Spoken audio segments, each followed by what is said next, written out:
এবার আমরা হাইপার টেনশনের কিছু সিমটমসের ব্যাপারে কথা বলে নেব। হ্যাঁ, এর আগে আমি আপনাকে জানালাম যে আমাদের কোনো সিমটমস ধরা পড়ে না, তবে যদি কিছু সিমটমস যদি দেখা দেয় তাহলে সেটাকে ফেলে রাখবেন না। যেমন মাথা ধরা, মাথা ঘোরা, বুক ধরফর করা, চোখে ঝাপসা দেখা বা ক্লান্তি অনুভব করা, হাঁপানি, এইগুলোর মধ্যে কোনো একটি যদি আপনার লক্ষণ যদি আপনি দেখতে পান তাহলে সঙ্গে সঙ্গে ডক্টর দেখান। কখনো বলবেন না ও মাথাটা একটু ধরেছিল, এবার না ঠিক আছে, মাথাটা একটু ঘুরে গেল, আর এখন ঠিক আছে, ও ছাড়ো, ও পরে দেখা যাবে। প্লিজ এগুলো করবেন না। সঙ্গে সঙ্গে যদি আপনি একটা ডাক্তার দেখিয়ে নেন তাহলে অনেক রোগের হাত থেকে আপনি রেহাই পাবেন। হাইপার টেনশন ধরাতে পড়েছে, তাই দীর্ঘদিন হাইপার টেনশনের ফলে কি কি সমস্যা হতে পারে এবার আমরা সেই নিয়ে আলোচনা করব।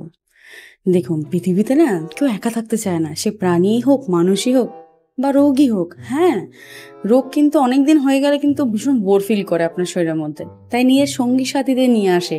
জানেন, যে কোনো রোগী কিন্তু হাইপার টেনশনে কিন্তু নিয়ে আসে। কাদের আনে জানেন? প্রথমে ও হার্ট অ্যাটাককে নিয়ে আসে, তারপরে কিডনি ফেলিওর, স্ট্রোক, দৃষ্টিশক্তি ক্ষতি করে দেয়, রক্তনালীতে সমস্যা হয়, আর কত কি। এবার ভাবুন যে যদি আপনি সময় থাকতে এটাকে কন্ট্রোল করে নেন, সামান্য ছোট্ট কয়েকটা নিয়ম যদি আপনি মেনে নেন, তাহলেই কিন্তু এটা কন্ট্রোল হয়ে যেতে পারে। তাহলে কিন্তু ও নিজে বন্ধু বান্ধব আনতে পারবে না, কারণ ও তো বই ফিল করবে না। চলুন তাহলে সেই সহজ পদ্ধতিগুলো জেনে নেওয়া যাক।